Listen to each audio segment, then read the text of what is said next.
Your head to my toes, it's all real and you know. Fresh and cool, it's just what I do.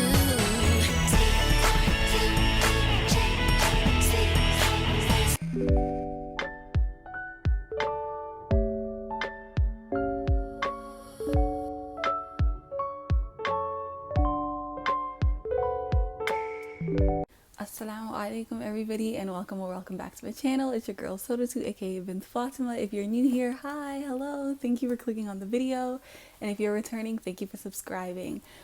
Today's setup is a little bit different because the lighting is not that amazing, so this is the only place where I can sit that the lighting will look fine. So I have my yellow blanket to bring me joy.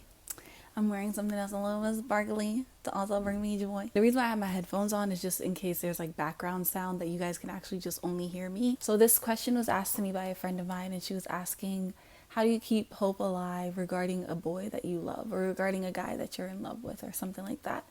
And I really had to think about that question because I am the type to, even though in my get to know me video I was talking about hope and keeping hope alive and all that kind of stuff, like sometimes I do lose hope very quickly, especially when it comes to matters of the heart, or when it comes to matters of love and affection and all those kinds of things. I feel like because I've been exposed to the Muslim community for so long, I think when it comes to romantic love, we don't really hear a lot of positive things about it. Like a lot of times I feel like people have this mentality that romantic love doesn't really exist in Islam. I don't know, I could be wrong, I could be making this stuff up, but I feel like that's kind of the mindset that most people kind of carry, I guess. That's a mindset that I feel like most people kind of walk around with when it comes to the matter of the heart. Like people are always have this impression that like, oh, because we're not supposed to be attached to the dunya, we're not supposed to be attached to this world, like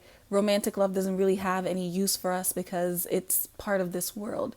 But there are a lot of places in the Quran where Allah subhanahu wa ta'ala uses love as like a sign, right? So for example, one of my favorite surahs, and I listen to this surah very often, is Surah Naba. And in Surah Naba, Allah subhanahu wa ta'ala says that He created us in pairs. And I know there's like there's multiple places in the Quran where Allah subhanahu wa ta'ala mentions that He created us in pairs, and people use that on their like wedding invitations and stuff like that. But I feel like people only feel like love is only acceptable when, I don't even know how to put it into words, my guy. I don't even know how to put it into words. I don't even know what I'm trying to say, for real, for real. I feel like it's almost unacceptable, or it's almost frowned upon to have love for another human being, especially when it's romantic. Like if you love your friends, if you love your family, if you love your kids. And also, I would like to add, I feel like it's only acceptable when people are married to each other. Like people are allowed to love each other when they're married to each other, but if you're in love with somebody before you marry them, everybody kind of just side eyes you. I don't know, y'all could agree, disagree, let me know, okay? Because of that exposure to like that idea that like romantic love is not acceptable, it's frowned down, it's frowned upon, it's like you being attached to this dunya by wanting something from another human being, such as love, blah blah blah. Like I feel like because of all of that, I do tend to lose a lot of hope when it comes to romantic love. Like when it comes to me liking a guy, being interested in a guy being interested in me, I lose hope very quickly, especially if I'm the one who initiated feelings, I guess. Not initiated, but like say I had feelings first, or say I'm the one who acknowledged my feelings first. I'm very likely to be like, oh, hot potato, throw it out. Like, you know what I mean? Because it's just like, oh no, we're not dealing with that. And then I think also on top of that is having such negative experiences when I've liked guys who aren't the same race as me, or who aren't from the same like cultural whatever background as me. It always backfires. So then now it's like I have this hypervigilance and this fear of liking anyone who doesn't like me first, because it's all been for waste, it's all been for naught in the past, right? But my friends and I, like, we talk about these topics a lot, and one thing that one of my friends brought up that I feel like was really important for me to hear is that even when we like someone and it's one-sided, it didn't work out, even if we talk to them, it didn't work out, there's always a lesson there, right? There's always a lesson. And it doesn't necessarily have to be a negative lesson. It could be a positive one. Maybe you learn that you're not as open as you thought you were by talking to somebody, or maybe you learn that something is important to you that you didn't think was important to you before. And I think a lot of times we feel like, oh, it was a waste of time, it was for nothing, blah, blah, blah, because there was no marriage as the end result. But I think we also have to recognize that, like, Allah subhanahu wa ta'ala knows best, right? Allah subhanahu wa ta'ala knows the best timing. Allah subhanahu wa ta'ala knows the best place, knows when it is the best time for us to be in a relationship with somebody else, because marriage is not just like, ooh, we just walk down the aisle and we just sign the papers and it's fun. No, there's so much more to it. You spend your whole entire life with this person, and even in the akhirah you spend time with them, because Allah subhanahu wa ta'ala says that your spouses in this earth will be your spouses in Jannah, right? So it's just like there's so much that goes into that. So it makes sense that, like, if certain things don't work out, of course we get discouraged, but I think it's also important to draw back and recognize that, like, okay, this was going to be a lifelong commitment, and maybe Allah subhanahu wa ta'ala saved me from something that I was not ready for, that I did not want, that I was going to settle for, that maybe looked all glittery and gold on the outside but might not have been good for me in the long run, right? And that's not to invalidate anybody's experience of, like, having years and years and years and years of looking for marriage and not finding it. That's not to invalidate that experience. Like, you have every right to feel any way that you feel towards that. You have every right to be upset about it, every right to be discouraged by it. But just to remember that, okay, after you feel that discouragement, you feel upset, you sit down and you rest in that disappointment for a while. You got to get up and you got to keep it moving, baby girl. We got to keep it moving. Why did I bring that topic up, and how does that answer the question that I was asked about how to keep hope alive? The reason why I brought up the past and our past experiences and everything like that is because I think having negative experiences makes it so that we are fearful of outcomes that have not yet even happened, because it makes sense. As human beings, we learn from our experiences, right? If I put my hand on a hot stove and it burned me, next time there's a hot stove, I'm not going to put my hand on it. It's part of our survival. It's part of it's instinct and innate in us to avoid the things that will harm us, or the things that will not benefit us, right? Or the things that could cause us emotional pain, physical pain, or whatever it is. But we have to also be open to the possibilities of goodness happening, right?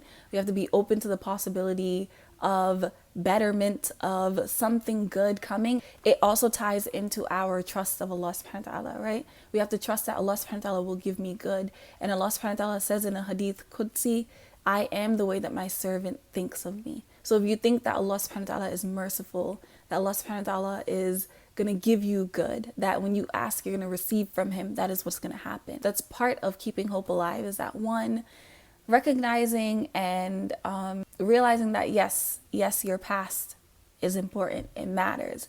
It is part of your makeup. It is part of who you are. But to also release the past and expect that the future can be better. Expect that the future can hold goodness and can hold happiness and love and can hold all the things that it is that you want. And lastly, I was gonna give a reminder to myself first. Me, Sawdatou. Hello, are you listening? Sawdatou. Yeah? Are you listening? I'm listening. Open your ears wide. I can't see them. Let me stop playing. The last thing is a reminder to myself first before anybody else is that, okay, wait, before that, let me touch upon something.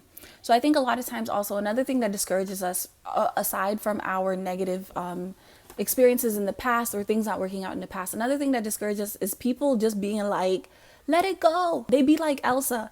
Let it go, let it go, can't hold back anymore, let it go, let it go. Okay, but people really be out here thinking that they're Elsa, like every time you complain to somebody about, okay, maybe you have a one-sided love, or maybe something's not working out, or maybe it's been a couple months or a couple years and this has been an on and off thing and you've been making dua about it, whatever. People be loving to be like, let it go. Let it go. But think about it this way, okay? Just to put things into perspective. If you went to your friend and you were just like, yeah, I'm in college, but college is difficult. I've been in college for 2 years. I only have 2 more years to go, but I just cannot deal. I cannot deal. It is stressing me out. It's not working out. I've been making dua. I've been failing my exams, blah, blah, blah, blah. Your friends most likely will not just be like, maybe it's time for you to move on. Just let go of college. Just go somewhere else. Even if that thing is making you unhappy, even if it's causing you pain, people will just be like, no, stick to it, because college is seen as something that is commendable, is important. in the Muslim community, right? Education is important. Getting a degree is important, but love isn't. But why? Why is love mentioned in the Quran then? Why is the fact that we are created in pairs used as a sign in the Quran? Why then? Why then? I want answers. I want answers. But anyway, like, that's just to put things into perspective, is that people will give you advice based on how they feel, what they feel is most important, what they feel is not important, right? So if somebody thinks school is important and you're stressed out about school and you really are thinking of quitting school and maybe doing something different, they're going to tell you to stick to it because that's what they find to be important, right? But if somebody doesn't find school to be important, they'll just be like, oh, just let it go. It's not that important. Do you get what I'm saying? Like, people will give you advice based on what their beliefs are. So a lot of times we take this advice that is given to us from other people of like letting things go, of not sticking to things that are, don't go for things that don't want you, all that kind of stuff, right? To the point where we internalize those messages and we're just like, if I continue to like someone and ask Allah subhanahu wa ta'ala to allow me to be with that person and it's not happening, then I must not have any self-respect for asking for that thing. But why did you spend years asking to graduate from college, even though you hated college and you were stressed out about college and you couldn't deal with college, but you still made dua for it because that's what you wanted? The last thing that I think I want to say to myself first, it's a reminder to myself first, but a reminder to everybody else.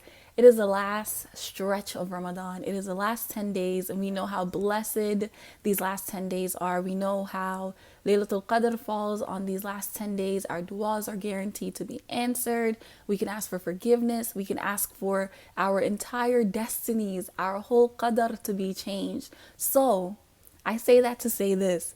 It is time to ask. It is time to ask and receive. It is time to ask and receive. It's time to ask and receive.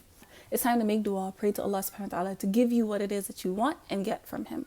And have conviction, faith in the fact that I am tying my camel. Allah will take care of the rest. Allah will take care of the rest. And my favorite ayah in the Quran, one of my favorite ayahs in the Quran, is from Surah Maryam. So Surah number 19, and ayah 96, I believe. And the ayah, Allah subhanahu wa ta'ala says that for the righteous people, for the people who believe, that he will give them love. He will give them wadda, okay? So love is important, y'all. It's even a reward that Allah subhanahu wa ta'ala promises to us. So I don't see why it is that we can't ask for it. So if you are in love with somebody, or if there's somebody that you want to be with, I'm just here to tell you, don't lose hope. Make dua. It is the last 10 days. Sis, take advantage. One of my friends, she cracks me up. We were on the phone the other day and she was just like, she watches a lot of like Christian YouTubers and stuff like that. And a lot of them talk about like prayer and the importance of prayer and asking of God. And she was saying they always say like fire for fire prayer, like on the battlefield of prayer, fire for fire. Okay, so now we need to be on the battlefield of prayer, fire for fire. It is time for us to ask Allah subhanahu wa ta'ala whatever it is that we want and expect to receive from him. I hope this was motivational in some way, but whether it's love, whether it's finances, whether it's health, whether it's wellness, anything that it is that you want this month of Ramadan, anything at all, make dua, make dua. This is a month of mercy.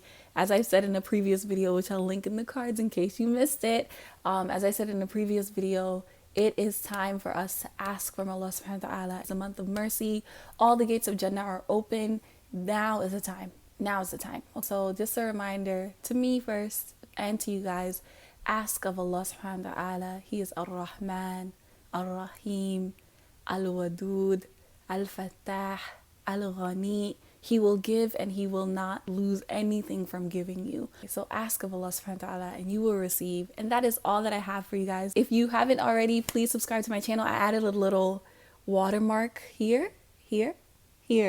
So click on it and then you can subscribe to my channel. And also make sure to give me a thumbs up if you like this video. Give me a comment down below. And inshallah, I'll catch you guys in the next one. Till then, stay blessed, stay happy, and stay prayed up, okay? Inshallah. Assalamualaikum. Peace and love. Bye bye.